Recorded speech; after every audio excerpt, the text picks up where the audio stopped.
say, you guys have done an awesome job there. The pastor gave a really good speech, as well as my dad's, was also really enjoyed it. And then Nally did a great job with the montage as well. Kind of just showed my mom, but I'll get to the speech. Good afternoon, everyone. Thanks for being here. We are all here today to remember how incredible a woman my mother was. 6 months and 7 days ago, God called my mother to heaven because he needed another angel. My mom used to say that this earth was not her true home, and every day she lived her life believing that the rapture would happen during her lifetime and take everyone she loves to heaven. This made my mom special, and she made sure to love and live life with meaning every day. As a mother, she guided me throughout my life and taught me all my ethical values, who I am as a person, and more importantly, my faith in Jesus Christ. When I was growing up, my mom always made sure that we had faith of our Lord in our hearts. All my values and who I am as a person is because of her love. When I was a child, she used to make me rehearse Proverbs 10:1, which goes, "A wise son brings joy to his father, but a foolish son brings grief to his mother." She was always the voice in the back of my mind throughout life to encourage me to make good decisions. I remember throughout middle school, my mom would take me to church, not once, but twice a week. Wednesdays and Sundays, so that way I could become the man she wanted me to be. My mom would sign my sister up and me up every year for Forest Homes and other Christian camps, where I had some of my favorite memories as a youth as well. She always wanted me to be a pastor or a youth minister. Luckily, I had my dad too to remind her I should probably graduate school first. Even though I never pursued being a part of the church, I always carried my faith and discussed with others over time how their walk and relationship with Jesus has been. My mom taught me that being a good Christian was not about what you did at church, but by your actions outside of church towards others. To this day, I still make time for my friends when they have questions about their faith and show them how to seek forgiveness. Growing up, my mom always showed her love to us by how she could serve us, especially around the holidays. Now, holidays were her favorite time of year, and these were times to have large, joyous family gatherings, her favorite being Thanksgiving and Christmas. So, for Thanksgiving, this meant weeks of preparation, placing special orders for turkeys from AJ's, to cooking gravy from scratch days in advance.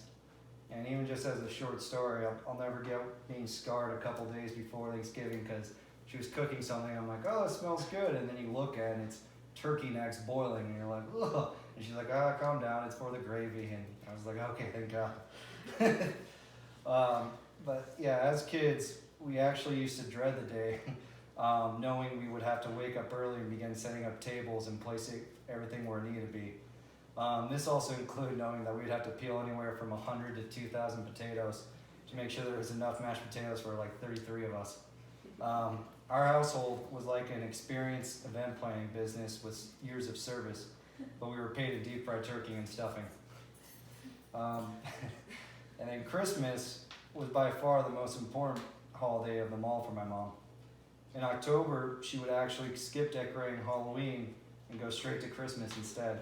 She didn't believe in celebrating pagan holidays, as she would call them, but that didn't mean that she still wouldn't give a trick-or-treaters a Kit Kat or two if they came knocking. Christmas also meant sparing no expense. There were years, and I kid you not, where we would have anywhere from 3 to 4 Christmas trees in the house fully decorated. Not to mention an incalculable amount of presents, not just to us, but the whole family. I remember the year where she got a present for almost everyone she knew. And it was like 40 different presents for different people. And she always loved to, give people gifts and see the happiness on their faces when they open them. I remember I would always help her set up the nativity scene. And each year we would read from the book 25 Days of Christmas, and we'd decorate the Jesse's tree.